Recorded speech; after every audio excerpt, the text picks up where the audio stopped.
Queridos amigos, irmãos e irmãs da Igreja Assembleia de Deus, Casa de Oração, em Brasília, Lago Sul, aqui Pastor Marlon trazendo essa meditação breve sobre a Palavra de Deus para os queridos irmãos e irmãs da Igreja, mas também para todos os demais que possam ver esse vídeo ou ouvir essa mensagem. Gostaria de meditar hoje sobre a passagem da segunda carta de Paulo aos Coríntios, capítulo 3, versículo 7 até o versículo 18. Fala assim a palavra de Deus: E se o ministério da morte, gravado com letras em pedras, se revestiu de glória, a ponto de os filhos de Israel não poderem fitar a face de Moisés por causa da glória do seu rosto, ainda que desvanecente, como não será de maior glória o ministério do Espírito? Porque se o ministério da condenação foi glória, em muito maior proporção será glorioso o ministério da justiça.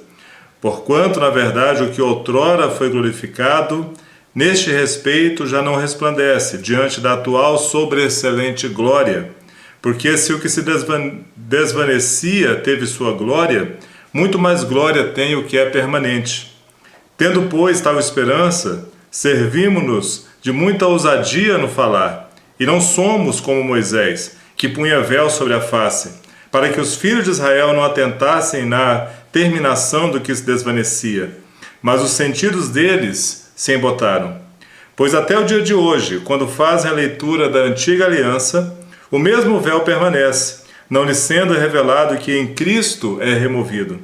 Mas até hoje, quando é lido Moisés, o véu está posto sobre o coração deles. Quando, porém, algum deles se converte ao Senhor, o véu lhe é retirado. Ora, o Senhor é o Espírito, e onde estava o Espírito do Senhor, aí a liberdade. E todos nós, com o rosto desvendado, contemplando como por espelho a glória do Senhor, somos transformados de glória em glória na sua própria imagem, como pelo Senhor, o Espírito. Amém? Essa passagem, irmãos, é escrita por Paulo aos cristãos de Coríntios. Corinto é uma cidade que está no mundo greco-romano, mas você tem uma grande presença judia na região, os judeus da diáspora, e você tem também a presença, seguramente, de judeus dentro da igreja. E havia, naquela época, no primeiro século da igreja, essa questão sobre a lei, né? Como poderíamos combinar o Cristo, Jesus de Nazaré, como o Messias, como o Filho de Deus, e depois revelado ele como o próprio Deus, e a manutenção da lei de Moisés como um código de conduta, como um código de vivência. E a conclusão que a igreja chega à época, e aí nós temos Paulo como aquele escolhido por Deus para fazer essa grande transformação da época da lei para a época da graça, nós temos a conclusão de que não se aplica mais a lei de Moisés à realidade dos cristãos. E isso mostra claramente uma transição dos cristãos, né, daqueles seguidores de Jesus, de um grupo dentro do judaísmo para um corpo independente de fé, para uma igreja, diremos assim, uma igreja entendida como reunião daqueles que creem, né? A eclésia, separada da tradição ou da religião judaica. É claro que aqui nós estamos falando de um período de transição, isso no primeiro século, que depois se consolida posteriormente. E é claro que os judeus, eles têm um pacto com Deus na antiga aliança que deve ser respeitado, e são pessoas que tiveram a primeira revelação, né, na época de Moisés, do que nós chamamos de primeira aliança, né, e devem ser respeitados. Mas nós temos que pensar como cristãos. Como cristãos, qual é a nossa lei? Qual é a nossa norma? Qual é o nosso rumo? Qual é o nosso modo de bem viver, que é o significado primeiro da Torá? E Paulo vem usar aqui uma expressão muito forte quando ele fala do ministério da morte gravado em pedras. Então ele está se referindo aos 10 mandamentos, né, que na narrativa de Êxodo e também depois reforçado por Deuteronômio, Deus grava ou manda posteriormente Moisés gravar em tábuas de pedra o decálogo, os 10 mandamentos. E o que Paulo diz sobre a lei é que a lei mostra o nosso pecado, a lei mostra a nossa situação como pessoas carentes, da graça de Deus e da orientação de Deus. Mas vamos dizer assim, no Primeiro Testamento, no Antigo Testamento, como nós costumamos falar também, o povo precisava de regras muito claras e regras muito descritas sobre todos os detalhes de suas vidas, porque não havia ainda sido revelado a graça em Cristo.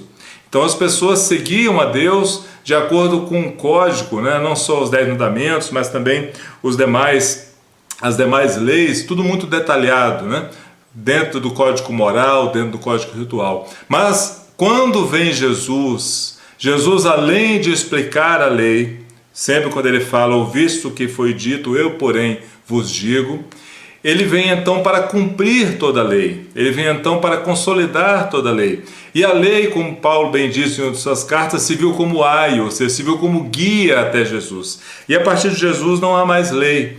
E aqui Paulo vem dizer do ministério da justiça, vem falar do ministério do Espírito, o ministério da graça. O que é o ministério? O ministério é trabalho, ministrar é trabalhar. Então o que Paulo vem dizer é que nesta nova realidade da graça em Cristo, é o Espírito Santo que trabalha em nós, mostrando o quê? Mostrando a melhor forma de nos guiar pelos ensinamentos de Cristo, que não são mais ensinamentos em forma de lei, em forma de código, mas sim ensinamentos em forma de pregações e em forma de exemplos, tanto nas suas curas, em seu comportamento social durante a época em que ele caminhou conosco.